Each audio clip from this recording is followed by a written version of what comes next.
We didn't so much of that. My son does. So we do it. The whole place has all kind of stuff.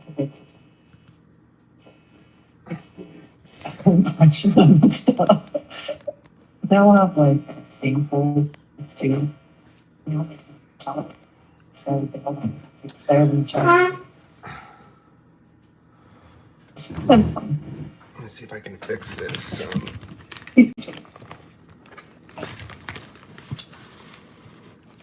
And Your Honor, we have all of our out of counties down here except for one. Would you like to go ahead and proceed, or do you want to wait for that last person? Well, I'd have to read the advisement to that last person. You guys, I don't know how long it's going to take for him to come up. Let's see if let's take one other one out of order, and then I'll do the out of counties. 22 CR 1561, People versus Stephen Ballard. Here it is. Here it is. First one, baby. Please bring him up first. Is that possible? We use the headphones. It is, Your Honor. Give us just a moment. We're bringing him up now, and then we're going to turn the audio off in the courtroom. Okay, thank you so much. Good morning, Judge. Audrey Weiss, present on behalf of the people in all matters this morning. Good morning. Good morning, Judge. Nathan Ogen on behalf of all the defendants appearing this morning. You can have to speak up a little bit for me, Mr. Ogen, or pull your mic a little closer. I'm having a little bit of trouble hearing you. Sorry. Okay? No worries. Nathan Ogen on behalf of all the people appearing today. Can the court hear me now? I can, thank you. So Mr. Ballard's case comes on for return filing of charges. However, there was a late request for expanded media coverage, but the court hasn't ruled on. I wanted to go ahead and get the position of the parties for the people, please. Thank you, Judge. The District Attorney's Office takes no position on that motion. We would leave it in the discretion of the court.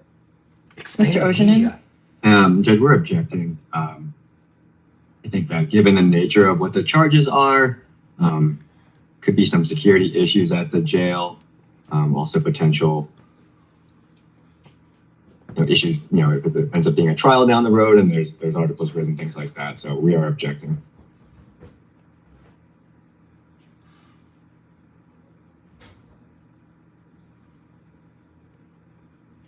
Let him do expanded media. Please, please, please. Please. Come on, Judge. So you're objecting due to security issues at the jail and potential articles that may taint the jury? That's correct, Judge. We could supplement down the road if I get more information. I was just kind of notified about this half an hour ago, so. Yeah, I have to agree with you that the rule from the Supreme Court says that the court has to rule on these requests, quote, in a day. It doesn't even say 24 hours. So, quite honestly,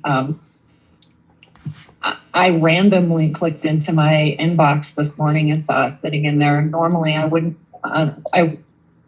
it's not dated 2 days ago. It's dated the 25th, which was yesterday. And so that's ma'am, I don't want to argue with you. I can only tell you the date stamp on the document, because things when they come into the court have to be processed by staff. And so once they're processed and accepted and they're put in the judge's inbox, that's when the court gets it. Ma'am, I am not going to argue with you. Okay? You're not a party to these proceedings, so I don't want to engage with you. I'm just telling you when the court received it and when the court served it on the parties. So everybody got it this morning when we came in to work.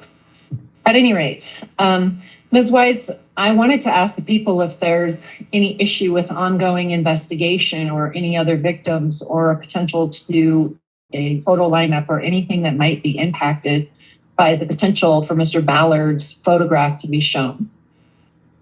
Judge, I don't have any information along those lines to share with the court this morning. Okay. So for your information, we do advisements. So return filing of charges is what Mr. Ballard is set for this morning. And we do that via video. So the only video that you can capture of Mr. Ballard is that small square on the TV screen that is facing you. Also, he's in custody and we still have a face mask restriction in our jail. So he is masked and will remain masked. So to the extent that you want to photograph that and you want to report about the charges that are being filed, the court does not find that the defendant will be unduly prejudiced, that there will be any additional security issues in the jail. I think it's up to the Fox 31 and the other news agencies to decide what stories they're going to run. And I think they're going to run them whether or not they have video of the defendant. And I think that the fact that they are going to write articles or they're going to report the case is something that will happen regardless of whether or not they're allowed to be present in court today and take video.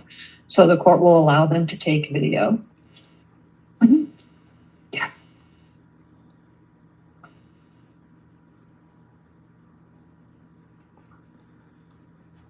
Yeah, baby.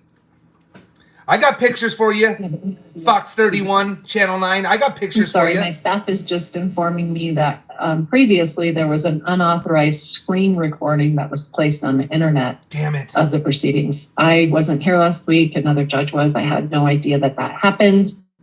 If there is anybody recording this screen right now, for example, the person that might be labeled Colorado Ped Patrol, if you are caught recording this, you will be held in contempt of Gotta court. go, guys. Gotta get And off. Each I gotta go, violation guys. will subject you to up to 6 months in Guys, jail. I gotta get off. Sorry. So if Bye. you are recording, I'm ordering you to